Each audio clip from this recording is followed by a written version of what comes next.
We come now to the part of the day where we get updates from our two kindred organisations, the RSL and also the Defence Force Welfare Association, both led by people with deep reserve experience. And I'll ask Greg Malik, who I don't think is a stranger to anybody in this room, to come forward first.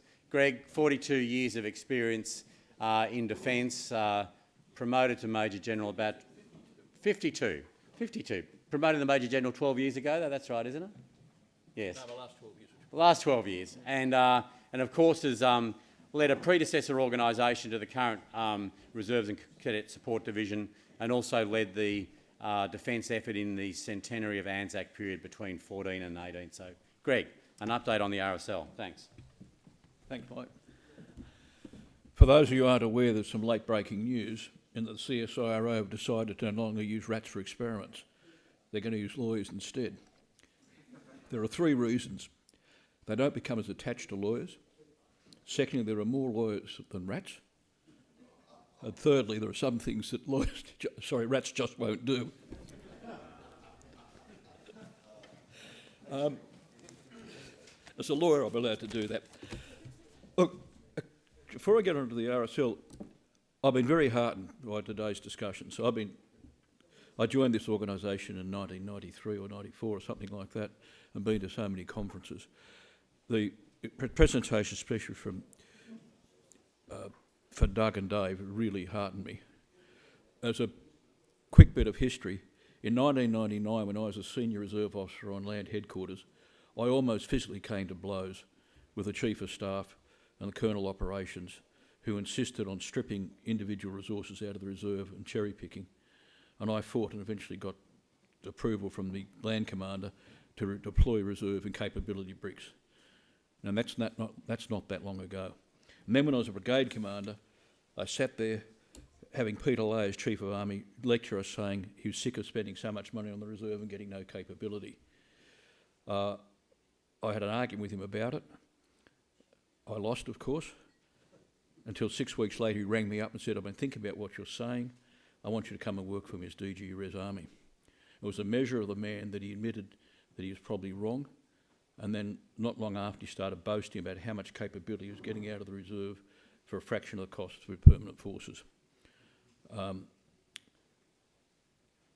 Dave, I'm really impressed with what's happening with 2DIV. It's fantastic to see where it's come to.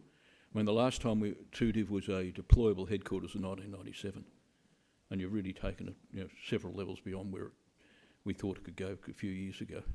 So I'm really happy about the way it's going. I know we're not there yet, but we will eventually get there. So, onto the RSL. Not much has changed. We've made some progress. It is, of course, a federated organisation. I, as National President, can't tell a state president what to do, and he can't tell a sub-branch president what to do. When I joined, we had 150,000 members and 140,000 different opinions. We've made significant progress, and 5 years on, we now only have 130,000 different opinions. We are actually achieving things. We're not very good at recording what we do, but on what we've recorded, I can tell you that last year we provided nearly 700,000 hours of welfare and advocacy assistance to veterans at no charge. Now, if you cost that out at the average wage or up to $35 a week, that's close to $40 million worth of assistance we've given.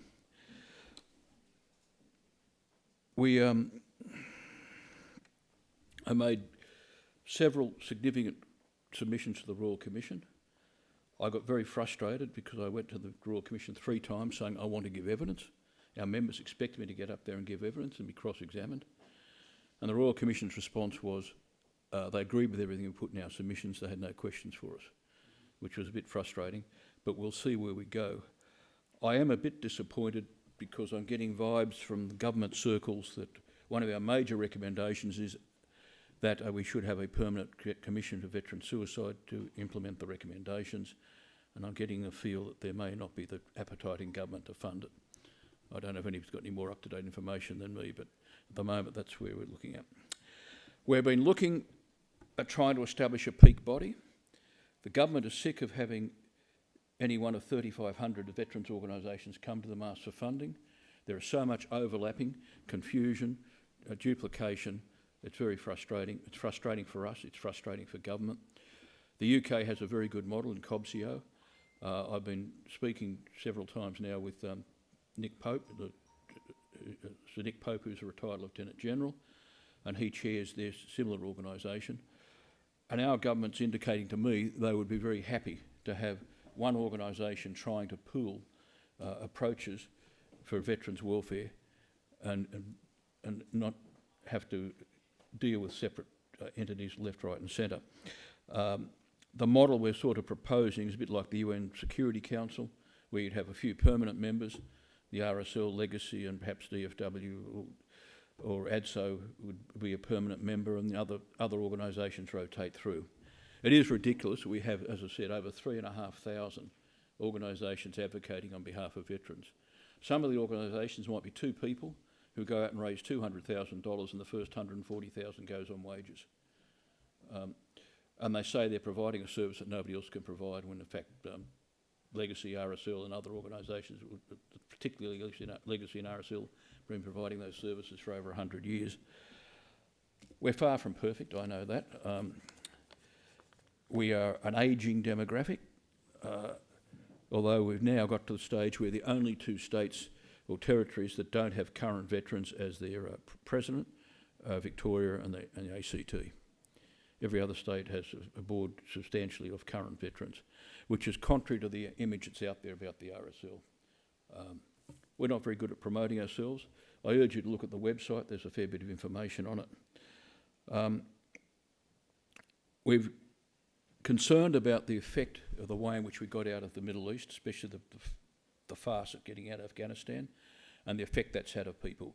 We're aware of the effect that losing, in inverted commas, the Vietnam War had on the Vietnam veterans. We're concerned that the way in which we disengage in the Middle East may have similar ongoing effects to veterans from the Middle East. We've committed up to $600,000 of funds, hopefully it won't cost that much, to do a scoping study for a longitudinal study into the effects of veterans on the Middle East operations, particularly two things we're going to be particularly looking at. One is the way in which we got out, and another thing, because of recent publicity and some concern we've had for some time, it was the blast effects. So we've gone out to 9, I think it's 9, Phil, is it? Yep. 9 tertiary institutions seeking expressions of interest. The study itself will probably cost somewhere between $2 and $4 million. There have been 2 studies done before, one in 2010 and one in 2015. They haven't even correlated or integrated those 2 studies. It's just stupid. The information is sitting there.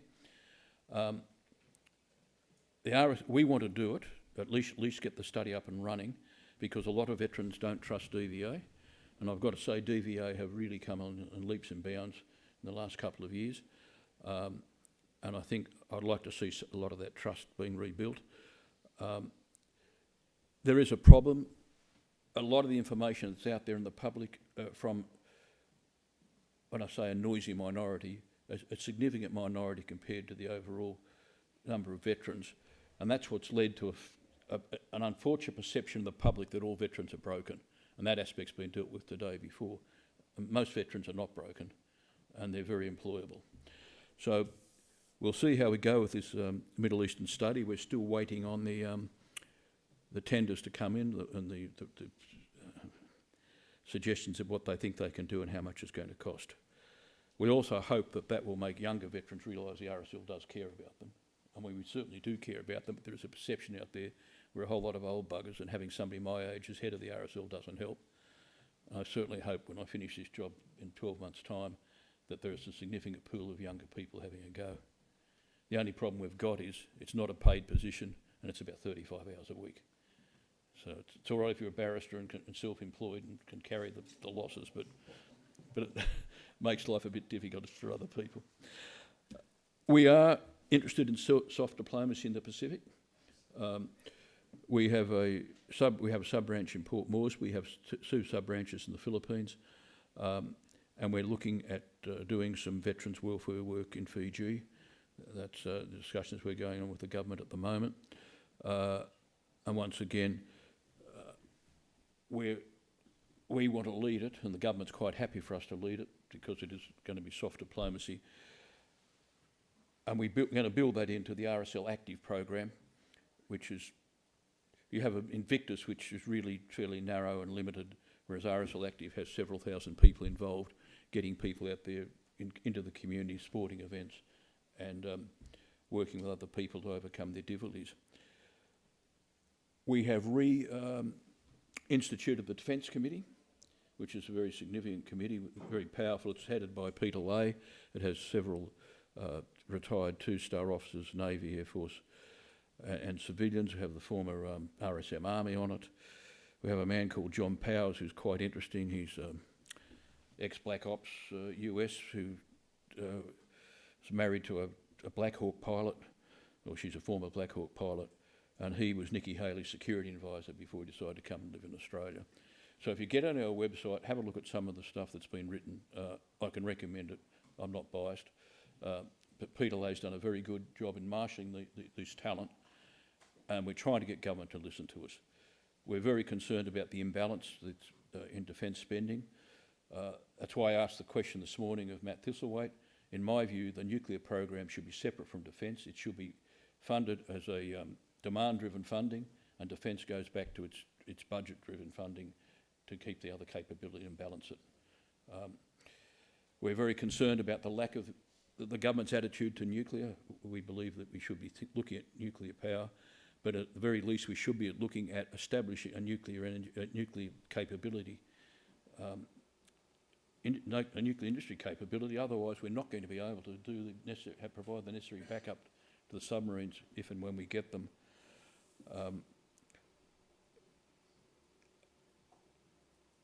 We're also very concerned about lack of ammunition reserves and fuel reserves in Australia.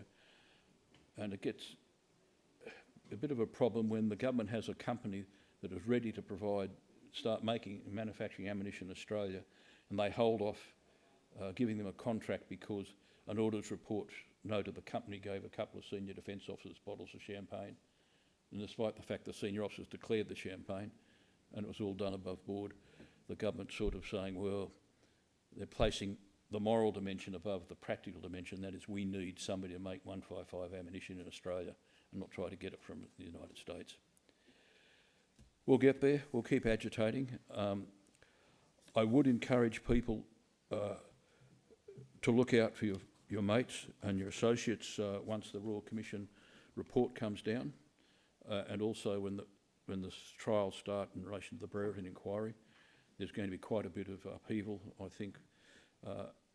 Not obvious in a lot of cases. That's why I'd urge you to get out and look after people. And where possible, try to encourage people to come along and join the RSL so they can assist us looking after veterans. Thanks, Ben. Thank you.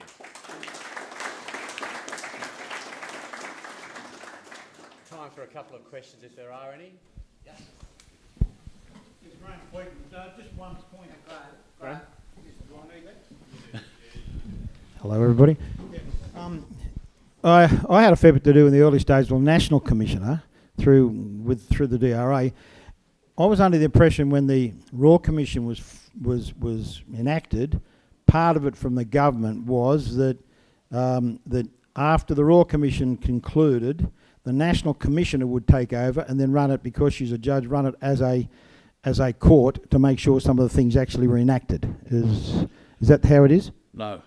The history was, the RSL's position always was, we should have a national commissioner with the power to implement their own recommendations. We noted there'd been over 7 inquiries conducted over the previous 12 years, and only about 20% of the recommendations have been followed up. Labor held off, and there was an unseemly fight in Parliament. Everything was delayed, and eventually the government decided to implement a Royal Commission, and they undertook to have the National Commissioner. But that was the Liberal Party. Labor Party have never undertaken to have the Commissioner. I'm not sure if they will or won't. I know the Royal Commission will probably recommend it, but I have got to say, Matt Keogh has been a very good Minister for Veterans Affairs. He's approachable. I'll send him a text and I'll get a response within 30 seconds. He's across his brief, and he's genuinely interested, but he's also got to get the money out of Treasury, and the NID scheme is costing this country a fortune. I mean, I sit on the AET for about another 10 days, and I have been dealing with matters where one individual is on a NIDS package of $980,000 a year. That's one person. And that's why NDIA is going to get close to costing as much as defence. And that's why I made the comment before, surely somewhere we've got to draw a line and say, we'll look after people to a certain extent, but we've got to be able to afford to protect them. And I don't know, just one, sorry Michael, just digress slightly. I don't know if people realise that the problem Australia has being a federation, our government only gets about 35% of the GDP to spend, because the states spend a lot of the rest of it. Most other nations, the federal government has upwards of 60% of GDP, sometimes as high as 90%, to spend on all the resources. And that's one problem we're always going to have in Australia. The federal government has a smaller slice of the pie than their contemporaries in most of the rest of the world. So it's all very well to sit back and criticise and say you're not spending enough, but there have got to be limits, and as to where you draw the balance and the lines, I don't know. Any other questions? Greg, thanks very much. And thanks for your continued advocacy.